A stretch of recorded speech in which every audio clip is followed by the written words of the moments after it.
And press this button and say, hi, you're on KNYOLP Fort Bragg, KMECLP Ukiah. How can I help you? Hey, Marco, it's Zeke. Hi, Zeke. I had just started reading a story by Scott Peterson, but I'm only 3 paragraphs into it, so I'm going to start it over again whenever we're finished doing whatever it is that you need to do. You said that in your email, you said that you had 2 or 3 stories to read? Three essays. Are they connected in some way? They all have to do with gay rights issues. All right. How long do you think that'll run? 10, 15 minutes. Okay, well then just go for it and read them straight through as though they're all one thing. Okie doke. Here we go. The first essay is called Heterophobia, the Great Lie. I don't buy into this heterophobia theory one bit.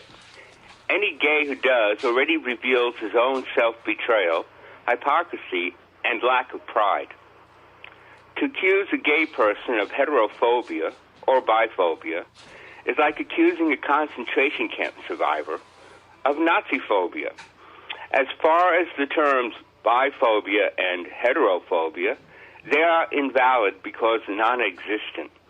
Whatever disgust a gay person shows towards bis and straights is founded on truth, not illusion, and homophobia possesses such extensive dimensions of hatred, violence, and ignorance that to even accuse a gay person of either biphobia or heterophobia is in itself a homophobic manipulation.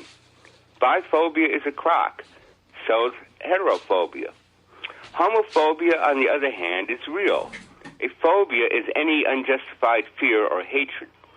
From Random House Dictionary, phobia, a persistent, irrational fear of a specific object, activity, or situation that leads to a compelling desire to avoid it. Homophobia is totally unjustified. It is a violent and cruel act of persecution to a vulnerable group of people. Ergo, homophobia is a true phobia. Fear and hatred of heterosexuals is quite real, as so many are homophobic, and often difficult to discern which ones aren't.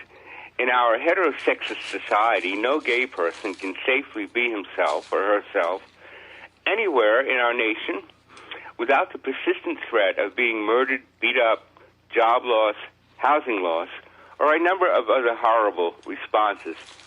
It's like living in a world crowded with Charles Manson types, only you don't know who are and who aren't until you are suddenly attacked from an unexpected direction.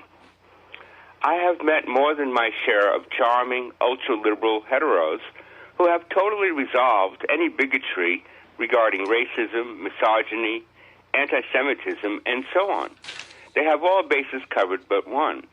They get all bent out of shape when it comes to gay equality and eagerly promote vitriolic hatred against gays along with physical bashing. Otherwise, they are the most pleasant people you could ever hope to meet. They are the most, and you can be friends with them for years. But if you're gay and begin to get a bit too pushy about gaining equal respect, watch out. If heterophobia or biphobia were real, we'd have roving gangs of queers bashing straights or bis, queer property owners evicting them, and queer employers firing them. None of this is the case. But if you insist heterophobia is real by pointing out the occasional slur a gay might make about straights, then you are equating an action that is so ridiculously mild as to be harmless with another action that is deplorably brutal and malicious. In other words, you would be homophobic yourself. All right, here is the second essay called It's the Homophobia, Stupid. In our perverted society, and in many others, the sign of a real man is gal-bashing and fag-bashing, which, as a gay activist and dedicated feminist, I often speak out against. Even here in gay Mecca, San Francisco, homophobia and misogyny are alive and thriving. Female pornography and hardcore sex clubs thrive, and any man who admires the beauty of another male is at risk of violence or, at best, public disgust and derision. I consider the pornographication of women to be horrific and an utter degradation of any society, and seems about to cross the line into popularizing snuff films. It is this commonly shared violence of male machismo which closely unites the cause of both women and sexual minorities. I have also come to the realization, after many years' introspection, that worldwide violence, war, poverty, famine, slavery, etc., will only come to an end once homophobia is eradicated. Notice how much better a nation fares when it comes to respect its own LGBT community. All other minorities and females win too. Those nations would be most of Western Europe, especially Scandinavia and Holland, and the former British Commonwealth of Canada, New Zealand, and Australia. In fact, it is the European Union pressing member wannabes to cease their homophobic attitudes as a prerequisite for joining their civilized network. Social engineering is why we are constantly bombarded by heterocentric notions in the media via movies, advertisements, and most other entertainment and news. In fact, I propose renaming movie theaters, quote, heterosexist indoctrination centers, unquote, to more accurately define their true purpose. Female rock stars, no matter how old, I mean Tina Turner, are displayed like jailbait carts for the titillation of male audiences. This is a crude form of social engineering, though most effective. Turn off the machismo spigot and watch how quickly bisexuality becomes the norm. And as a consequence, respect towards females and queers. Men will no longer feel pressure to produce unwanted babies simply to prove to the public their manliness and non-gayness. They will no longer be coerced to threaten and bash queers to likewise prove their masculinity. In fact, I believe that the very root of war is the subliminal current of machismo. All these red-blooded, infuriated males, all riled up to fight any culture Uncle Sam perceives as wimpy and un-American. Just look at how redneck citizens view our European and Canadian allies as a bunch of simpering faggots. Not shown in the mainstream news regarding wartime footage is our own soldiers scrawling homophobic graffiti throughout enemy territory. Of course, this exacerbates Arabs because they have proven to be even more gay-hating than the U.S. of A., and that's saying a mouthful, excuse pun, and so it goes round and round. Gays are like the bonobos chimps of the human race. Distribute us in straight places of government, and we'll really show you how to make love, not war. Brotherly and sisterly love. Homosexuals are the tempering force of society, and once we are allowed to breathe free, we will dismantle all forces that seek to rape, pillage, and otherwise decimate what goodness and joy exists in any culture. It's our nature. But until societies across the world wake up to the very fact that resolving homophobia will also resolve male violence and war, we will continue down the sorry path of terror and fascism. Even with rare exception, our most liberal and progressive movements continue to trivialize the utter importance of gay liberation to their own detriment and to America's and the world's. I nonetheless applaud those still way too few media, political, social outlets who are finally waking up. Salute. And the third and final piece is called Taelons Queer Stereotype. I abhor the show Earth's Final Conflict because it gets away with some very ignorant stereotyping of gay people, as manifest in the Taelon race. I know Gene Roddenberry dreamed of including gay folks as regular characters in his Star Trek series that was censored by the Hollywood brown shirts. When I first watched EFC, Earth's Final Conflict, I was shocked to see this Taelon character, very swishy, wrist-flicking, lisping, sissified, elitist, weird-looking asexual geek. I had to conclude that these Taelons are created from the mind of a well-meaning but ignorant heterosexual. Sure, Roddenberry finally got his wish, but at what cost to real gay people still burdened with the yoke of tyranny by the same country that produced tripe like Earth's final conflict.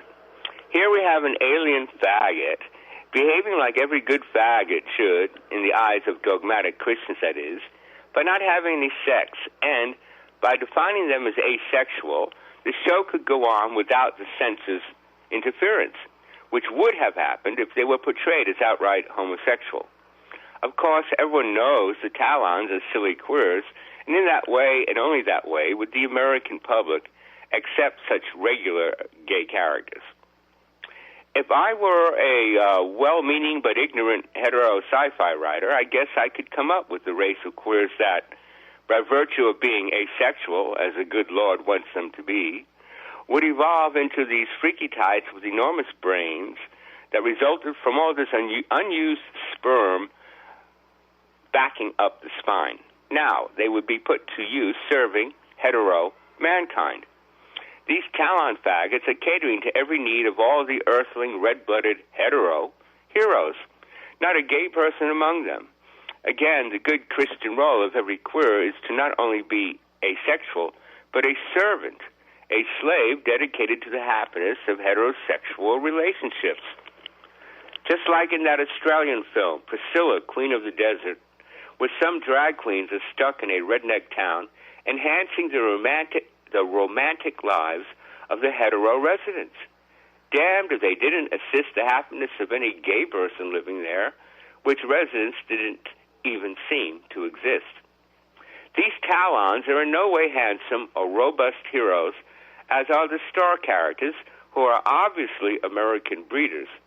Also, Taelon suggests talon, and you just know how faggots love to pull out their claws and scratch your eyes out, honey. Now, why start with Taelons? Why not baboons, a dark-skinned race that trades in watermelon seeds and whose lips are so big they can actually vibrate into action their marvelous rocket engines? Or yellow-skinned, slant-eyed Beijings whose massive overbite can open fuel pods with a single chomp? Or gimplets whose twisty vestigial legs can serve as hooks for grasping and riding on asteroids? But my favorite idea is this: a sci-fi show featuring heteroids, giant, semi-intelligent hemorrhoids that are breeding themselves into oblivion by their own animal lust. They, too, would be heroes in a way as an example of the horrors of overpopulation and dogma of heterosexual supremacy. Now, here's an addendum. Someone wrote to my guest book, my Final Testament or Gay Bible guest book. He calls himself Zeb Surfer. He wrote, "I'd like to speak out against your derision of the show, Gene Roddenberry's Earth, Final Conflict. First off, if you think the Taelons, the alien species depicted in the show, is a representation and, as you say, a misrepresentation of homosexuals, you are wrong. The Taelons are nowhere within the scheme human. They, in the show's mythology, are asexual and androgynous, and more specifically, in their true form, energy-based, having no physical exterior. So this already rules out genitalia, the one key factor defining sexuality. So they are neither male nor female sexually, thus they cannot be homosexual or heterosexual. The Taelons are dubbed male for the simple fact that it eases reference.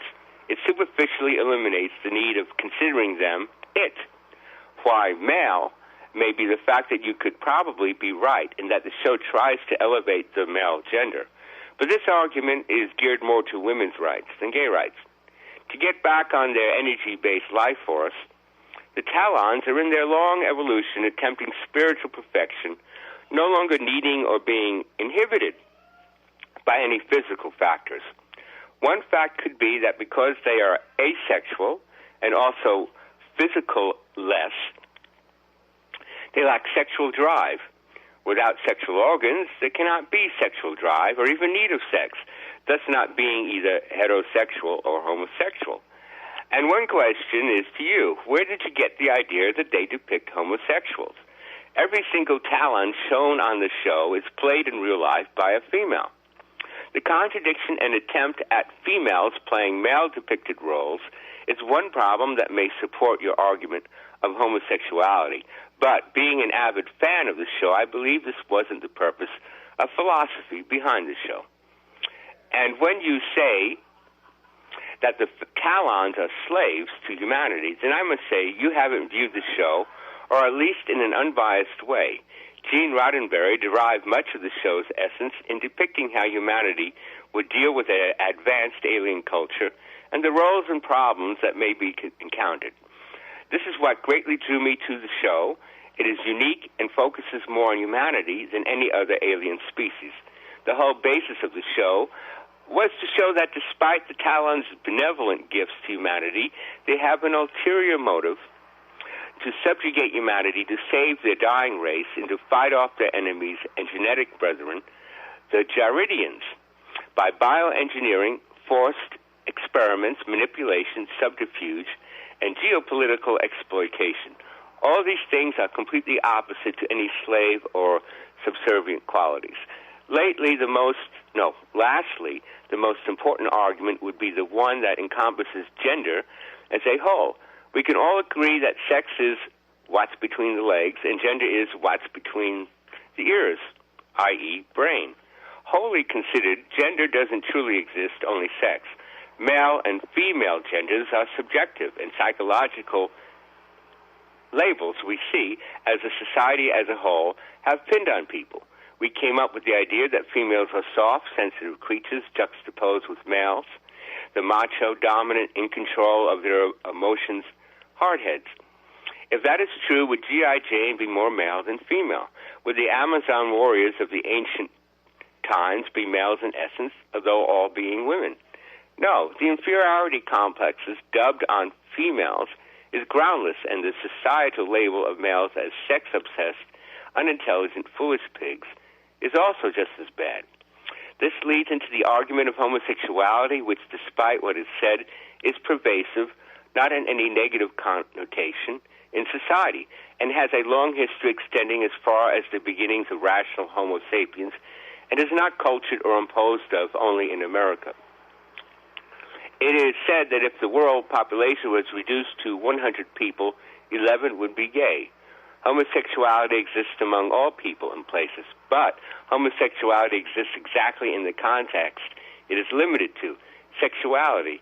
That is when a male, the sex of a human, has intercourse, copulation, or sexual union with a human of the same male sex, where the whole idea of psychological viewpoint of lesbians as manly or homosexual men as feminine or soft is, as mentioned of the gender theory, groundless. No matter how sensitive, soft, sissified a boy is, it doesn't make him a homosexual. Only when he copulates either through oral, anal, or group masturbation of sexual stimuli involving two or more people of the same sex gives the title of homosexual, correctly justified. I am in no way trying to justify the heterosexual agenda, if such exists, or trying to spread my message of homosexuality or gender, either through a secular point of view or a Christian doctrine, although I am trying to defend your unjustified insult to Earth's final conflict, a unique science fiction anthology that tries to analyze the basic ideas of what is human. Before you can make a judgment, a viewpoint, a statement about anything, you must first understand it. After all, isn't that how all forms of abhorrent prejudice, racism, sexism, religious persecution, homophobia, or even heterophobia is based? Through unreasoned, unjustified, unknowledgeable facts? Now, my response. Dearest, clueless, breeder earthling, I know you expect me to lisp, though I'm giving you some satisfaction right now. However, no more lisping for the rest of my essay, as my strong alien accent will only get in the way of important communique. Every single point you make, however poorly, was already deconstructed in Comrade Zeke's essay, Taelons Queer Stereotype, which anticipated such unworthy comments like yours. Your kind must suffer the sad fate that is the lot of heterosexuals, for it is not the Creator's intent that you be designed with too much intelligence. Forget for a moment all the Roddenberry crap plugging up your mind like a Klingon bowel impaction, which incidentally can go on for centuries, much like the ignorant hubris of your own pseudo-gay-friendly hetero-earthlings who insist on being the last word on homosexuality, even in relation to queers. Ever hear the saying, one picture is worth 1,000 words? Well, put all those final conflict words out of your mind if you want to get the picture. So just forget Earth's final conflict, Gene Roddenberry, and Star Trek. Forget they ever existed at all. Clear your mind like X-lax to anus, then look at us anew with the unbiased eye of a Vulcan executioner. Please scroll down. Now, come on, give us a break. How on earth would a faggot be the immediate thing to come to mind when seeing us for the first time? Most humans do, in fact, react this way as their first impression. And please notice we are all clothed in shades of purple or pink, clearly an indication of being that way.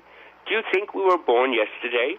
No matter how much you attempt to window dress our species, the Taelons, slice, dice, or ice us, we still remain as ever, stereotypical faggots from the 21st century out of the twisted minds of possibly well-meaning but still dumb Hollywood breeder elite script writers and producers.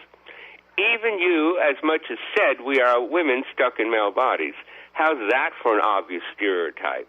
And that's just one among numerous examples so expertly presented in Comrade Zeke's brilliant essay. Brilliant for an earthly sentient being, that is. Yes, we are portrayed as asexual and androgynous, which cleverly passes the TV industry's anti-homosexual censors. But we assure you, Zeb Surfer, that between tapings we just can't get enough of each other's frail little jailbait bodies as much as possible. Why? We're about as horny as those randy little tribbles, minus the fertility factor, of course. While we are portrayed as heroes like our earthling counterparts, not one of us is the least bit attractive. Unlike the human stars who, we might add, are all portrayed as heterosexuals, like all previous Roddenberry series, not so much as even one clearly homosexual character has appeared in any of their myriad shows. We are the closest things to homosexuals ever portrayed in Star Trek-like series. The obviously heterosexual and, if gay, hetero-ass-licking writers may have been well-meaning. But we are portrayed as stereotypical faggots because your sub-intelligent culture would howl in outrage should we ever come out of our closet on the boob tube. Zeb Surfer, your hetero slip is showing when you make a statement that homosexuals can only be defined by having sex with another hominid of the same gender. A fine example of breeder hubris, as if heterosexuals were the only gender to dignify their relationships, by defining queers as incapable and even unworthy of having affection and spiritual feelings for those they truly love. Just like those unworthy breeders, as you most certainly are, poor ape, to define who and what queers are, never mind asking sexual minorities how they see themselves in the scheme of things. You said something very revealing. Quote, Gene Roddenberry derived much of the show's essence into depicting how humanity would deal with an advanced alien culture, unquote. And it is all too clear to us Taelons and enlightened human queers that both your race and our advanced culture are devoid of any homosexual presence or even acknowledgement. What happened to them? Were they all exterminated or perhaps isolated on some hideously remote and dark planet out of view of any godly heterosexual or asexual? And where you say, quote, before you can make a judgment, a viewpoint, a statement about anything, you must first understand it, unquote. I can only shake my bulbous head in pity, for it is all too obvious that you remain ignorantly heterocentric to the core, for you willfully remain pathetically ignorant about the true spirit of homosexuality, which is brotherly or sisterly love. And to understand that, you must first understand queers. You, dim-witted anthropoid, do not. But we queers of the universe always have the final laugh, if not the final conflict, snicker, because we have a secret we shall now reveal to you. No sentient being can travel beyond the immediate vicinity of its own home planet unless and until the entire global population is totally homosexualized. For the details on this cosmic law, see Zeke's essay entitled Neo-Christianity and perhaps The First Christ, where Kurt Vonnegut's Tralfamadorians reveal themselves to be 100% homosexual.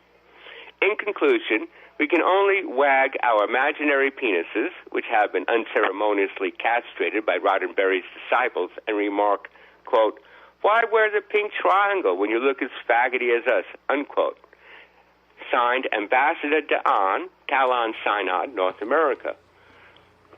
And that's the end of the 3 essays. I remember talking to you, Zeke, before, and you said that Star Trek is not your cup of tea, so I'm guessing that you haven't been keeping up with the latest series of Star Trek. No, not at all. I watched the first episode and got bored. The first episode of Discovery? That's the name because of the new one. There are queer characters who were totally fully realized in Discovery that maybe you didn't stick around long enough to find out. But the Doctor. Well, that's incredible that they finally got around to doing that. No, they're throughout there were characters that, you're right, disguised in some way or another. I recognize that, and I appreciate what you had to say on the subject. But at least by the latest series, there is no distinction between heterosexual and homosexual love and a relationship in the latest Star Trek. Well, good. So as I'm being carried off to a concentration camp soon under this Trump dynasty, I will continue. I will finally praise the series. Yeah, the Doctor. Too little, too late. The Doctor on the ship Discovery has in every way what you would call a normal human relationship with the navigator of the. I don't want to go into all the details because I'd start talking and I would still be talking in half an hour about the details of the fungus drive. But the navigator of the fungus drive is and they share a cabin and they have a. There's nothing at all strange about their relationship relative to the relationship of heterosexual crew members. Well, that's good. That's not just good. It's very important for the media, especially popular media, in other words, Hollywood, to portray homosexuality in a benevolent light instead of always the same old hackneyed plot that if you're gay, your life's going to end tragically and all that stuff. That's all very good and very important. No, but that's however, I just find Star Trek rather boring. Well, series, yeah, but there are other series, other science fiction series that you might like. Did you ever get into the version of Battlestar Galactica that they made after the year 2000? I watched it for a while. I didn't care for that either. You didn't care for that? Did you like any of the Stargate series? There were 3 of them. No, not particularly. Okay. I don't think science fiction carries itself well as a TV series. Yeah. And not even half of sci-fi movies are really, really good. I think for me, okay. I demand really good special effects along with a good plot that grabs you. And of course, I'm very intellectual. I like that too. But another TV series I really cared for, any science fiction ones. Do you know Except about when they're campy, maybe like Outer Limits sometimes. Yeah, okay. Well, you think of Outer Limits as campy. That's the foundation of my consciousness. That and Twilight Zone. The original Outer Limits, the black and white, not the one from 20 years later that was just terrible, absolutely terrible. But I'm thinking of a TV series that started on the web, and then it was a private project, and they got some backers, and they spread it out. I don't think it ever made it big on TV, but it ran for several seasons. The special effects would not wow you. The special effects are mostly green screen. They're in locales that are beautiful locales, but it's pretty obvious that they're in a studio and the locales is painting behind them. Digital painting. Well, but I'm thinking series, of the reason. Just let me say the name of that series. It's called Sanctuary, and it was put together by Amanda Tapping, who was Major Carter, and before that Captain Carter in the Stargate series. So you'll recognize which character that is. The blonde woman. She and someone else put this thing together, and it ran for like 4 or 5 years, and I really liked it. And I spread it among some other people that, the knowledge of this particular show being available, and some pretty smart people told me that they liked it a lot. Sanctuary. The overview is that the world doesn't just have intelligent creatures that are people in it. It has other people that are like people, but different in some big way, like they have a power, or they have a physical thing that happens to them at a certain time. Like, for example, the werewolves are an inhuman person, a creature like that. They exist, and there are vampires, for example. These are just different kinds of people that they're hiding in the shadows, and there are people who live in caverns under the ground, and there are people who have you may not like the first episode because it's kind of stretched out. They were trying to, establish their footing, but they really did establish their footing. Sanctuary. The show is Sanctuary. Yeah. If you watch 2 or 3 episodes of that, and if you don't like it, then you can just stop. But I think you'll like it. Check it out. I really liked it. Yeah, I do some reptilian themed tales. I'm tired of all these conspiracy theories, because reptilians are a big part of that, and that they're all heterosexual. That like all these conspiracy theorists and phony futurologists, it's like there are no gay people in the future if you go by them. They're all dead. They're all gone. They don't exist. They don't count, right? So I took the reptilian theory and morphed them into 100% homosexual and totally benevolent instead of hostile. And I've written some very good. Didn't I read one of those? Didn't I read one of those stories on the show like about a year ago? Yeah, I think I did. Yes.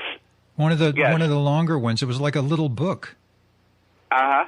Yeah, that was good. Oh, another TV show that I don't. Did you ever see? I'm sorry. Let me just say. Did you ever see a show called Defiance? If I have, I didn't. I guess not. It's 50 years after the war between Earth and the aliens who came here thinking that the place was empty and they were just going to terraform the place and make it look like their planets and they could live here. But we were already dangerous by that time, and a war was started, and so it's 50 years after that, or thereabouts. And the show follows mainly a kind of a big, dumb like a fox salvage man who drives around in a Jeep, finding places where alien terraforming ships have broken up and crashed, and salvaging materials from it in order to make some money.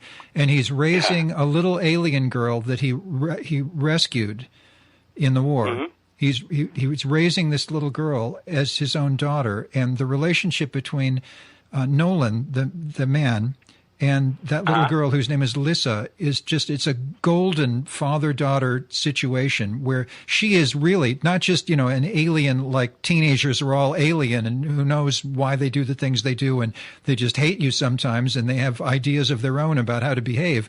She's really an alien little girl, and it's just a magical show. Very Shakespearean as it devolves into the story of all the different kinds of aliens who are all trying to get along with each other or not, and the few people who are left in a little town on what's left of St. Louis, Missouri, with the wrecked arch gateway to the west towering over just these hovels and this little sort of western town, which where technology doesn't really work anymore, and they have some record players. Record players work. And so they have a little radio station up in the top of what's left of the arch, and the kid goes up there and plays records, from 50 or 75 years ago. And it's really, it's a grand and long and an epic story that ran for 2 or 3 years, and then it has a beginning, a middle, and an end. If you watch it through, like binge watch it through, it's like, 40 or 50 hours of a brilliant story. And I think you'll like that too. That's called Defiance. All right. Well, I don't think I have that kind of time, but I'll watch some what of else the are you shows. going to do with your time? Write a story and send it to me, and I'll read it next week. Yeah, what I do is my time is so important, having to do with gay rights and the issues. I don't like to be detracted or distracted too much for any of that, and I don't know how much longer I have to live. And I'm turning 68 soon, and there's only so much I can read and do, and I don't want to just read stuff. All right, well, stuff. just letting you know that these things exist in case you're ever laid up in the hospital for a while and you need something to look at. Oh, that's a nice thought. I doubt I'd be laid up in the hospital. Medi-Cal won't cover me if it even exists much longer. I'd be more like lying down on a curb. Did you ever see a movie called The American Astronaut? I think it was made. I thought. Yes, I started watching it. I get it, but it's not my cup of tea. I like Westworld, the new one. Oh, you like that? The TV series? Okay, I couldn't. I just didn't want to. Maybe I'll try it. Yeah, well, see, I don't like science fiction when it's used as a cover for family values. Which a lot of it is. Well, that's what Defiance is, except the aliens have way, way different family values than humans do, and it's the conflict and trying to. Or when they have aliens that are obviously human beings in makeup and a rubber costume, which a lot of Star Trek was. They glue stuff on your forehead. They put some putty on your forehead and then smear it over with makeup, and then you're an alien. And many of their concepts or ideas that portray themselves as profound and deep thinking, I find rather shallow and boring. I get it and stuff, but I've read good science fiction. H.G. Wells, he's the father of all this stuff, and including aliens being poisoned by something unexpected that the humans have, a bacteria, virus, or whatever, and so forth. The H.G. Wells' movies were fun. Movies based on that. I watched in the movie theater The Time Machine, and as a youngster, I really liked it. But when I watched it again some years back, I thought, oh my God, this is terrible. Did you see the remake with the guy who played in Memento? With Tom Cruise. Who? The Time Machine. The guy who played what? In Memento. Memento was a man whose brain was damaged in a crime, and I saw that movie. I very rarely even bother memorizing his name is Pierce, but that particular actor played in a movie that I just I see. Okay, I'm getting tired now because I just lost what I was thinking about like 10 seconds, literally 10 seconds ago. I'm going to put on some music. I'm going to heat up my tea, and then I'm going to start reading the rest of the story. Thank you for I have some raspberry tea I just heated up that's ready to sip on now. Well, there you go. I'll have my tea. You have your tea, and send me your story next week. I'll read it because I'll be at Juanita's house, and I have to limit the number of people who call me on the phone there, especially. I'm working up on a piece right now. I couldn't. It's taking a lot more work out of me, but the title is going to stay Our Lady of City Hall. Oh, I know what it was. It was the remake of The Time Machine, starring that actor Pierce. It was made in the 90s, and the reviewers, hardly anybody went to see it, but I thought it was really, really good. Okay, I'll check that one out. I didn't think the remake of War of the Worlds was very good. With Tom Cruise? You don't like Tom Cruise? Okay, well. Yeah. If you don't, Tom Cruise was in some pretty good, relatively recent science fiction stories. He was in Minority Report, which was... Yes, that was good. That was fine, and also Oblivion. Yes, so I saw both. I just watch it begrudgingly because Tom Cruise is such a goddamn jerkwad. But okay, the shows were good. Give him that. All right, and that one about the people trapped, the main characters trapped in a time loop, and they have to keep solving the problem by learning a little bit farther of what happens in that time loop, and then every time they get killed, they get put back at the beginning and have to start over again. I can't remember what that's called. Something Edge of Tomorrow. I thought that was a masterstroke for a science fiction movie. That was one of the best. Edge of Tomorrow, and Tom Cruise is in that one too.